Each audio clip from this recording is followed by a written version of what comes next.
భారతదేశంలో కంపెనీలలో సిఈఓల వేతనాలు ఏ రకంగా పెరుగుతున్నాయి? చాలా సందర్భాల్లో మనము సాధారణ ఉద్యోగం నుంచి విమర్శలు చూస్తుంటాం. సిఈఓల జీతాలు, టాప్ మేనేజ్మెంట్ జీతాలు, హై-ఎండ్ మేనేజ్మెంట్ జీతాలదేమో చాలా అత్యధికంగా ఉంటున్నాయి. కానీ ఎవరేజ్ ఎంప్లాయీస్ శాలరీస్ ఏమో ఆ స్థాయిలో పెరగడం లేదు. అంటే inequitous growth of incomes and salaries అనేది కార్పొరేట్ రంగంలో ఉంది అని ఈ ఫినామినా గురించి చాలాసార్లు మాట్లాడుకున్నాను. ఈ ఫినామినన్ రోజు రోజుకు తగ్గకపోగా పెరుగుతోంది. అంటే కార్పొరేట్ సెక్టార్ ఎకనామిక్ గ్రోత్ యొక్క బెనిఫిట్స్ యూనిఫామ్గా స్ప్రెడ్ కావడం లేదు. టాప్ మేనేజ్మెంట్ లెవెల్లోమో ఎక్కువ ప్రయోజనం పొందుతున్నారు, లోయర్ లెవెల్కి వచ్చే వరకు తక్కువ ప్రయోజనాన్ని పొందుతున్నారు నార్మల్ ఎగ్జిక్యూటివ్స్. ప్రముఖ అంతర్జాతీయ consulting firm Deloitte India's executives performance and rewards అని తాజాగా ఒక అధ్యయనాన్ని ప్రకటించింది. అన్ని పింక్ బిజినెస్ పేపర్స్లో ఈ అధ్యయనం పబ్లిష్ అయింది ఈరోజు. సో ఈ అధ్యయనము 400 కంపెనీలు 400 కంపెనీ సిఇఓస్ పైన స్టడీ చేశారు. ఈ స్టడీ ప్రకారము భారతదేశంలో ఎవరేజ్ కంపెన్సేషన్ అంటే ఒక సిఈఓకు వచ్చేటువంటి టోటల్ ఆ శాలరీ కావచ్చు, అతనికి రకరకాల ఇతర బెనిఫిట్స్ కూడా ఇస్తారు. అవన్నీ కలిపితే ఇండియాస్ సిఈఓస్ కంపెన్సేషన్ ఈ లాస్ట్ 4 ఇయర్స్లో 2020 నుంచి 2024 మధ్య కాలంలో 40% పెరిగింది. 2020లో ఇండియాస్ సిఈఓస్ ఎవరేజ్న 9.8 crore compensation which includes salary and all other benefits. So 9.8 crore income ఉంటే వారికి ఇయర్లీ పేమెంట్ ఉంటే ఇది కాస్త 13.8 crore అంటే 14 కోట్లు సుమారు చేరాయి. అంటే సగటున మన దేశ కార్పొరేట్ రంగంలో ఒక సిఇఓ కనీసం నెలకు 1 కోటికి పైగా సంపాదించగలుగుతున్నాడు. More than 1 crore per month అంటే ఇయర్లీ 13.8 crore. సో లాస్ట్ 4 ఇయర్స్లో ఇది 40% రైస్.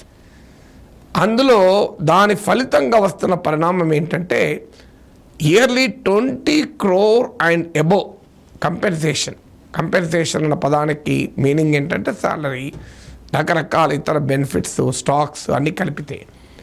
సో ఇది 20 crore అండ్ అబోవ్ పొందే వారి సంఖ్య రెట్టింపైంది. There share double. ఇప్పుడు ఉదాహరణకు 2020లో 10% సిఈఓలకు 20 crore అండ్ అబోవ్ వచ్చేది. కానీ ఇప్పుడు 21% ఆఫ్ సిఈఓలకు 20 crore అండ్ అబోవ్ వస్తుంది. ఇంట్రెస్టింగ్లీ మనకు ఈ ట్రెండ్ చూస్తే ఈవెన్ లోయర్ లెవెల్ ఆఫ్ సిఈఓలు కూడా అంటే 5 crore పర్ యానం తీసుకునే సిఈఓలు అంటే చాలా కంపారిటివ్లీ లెస్సర్ కంపెన్సేషన్ అంటే 40 నుంచి 45 లక్షలు మంత్కు సాలరీ అండ్ బెనిఫిట్స్ పొందేవారు వారి షేర్ పెరిగింది. భారతదేశ సిఈఓలలో 75% అట్లీస్ట్ అప్ టు 5 crores వరకు వాళ్ళ కంపెన్సేషన్, వాళ్ళ వేతనాలు, ఇతర చెల్లింపులు ఉంటాయి. ఇది 2020లో 66% ఉన్నాయి. సో అలాగే 10 crore టు 20 crore మధ్యలో తీసుకునే వారు కూడా వారి షేర్ కూడా పెరిగింది. 22% 2020లో ఉంటే 27% పెరిగింది. ఇప్పుడు 5 to 10 crore బ్రాకెట్లో ఉన్న వారి షేర్ తగ్గింది. 35% నుంచి 26% తగ్గింది.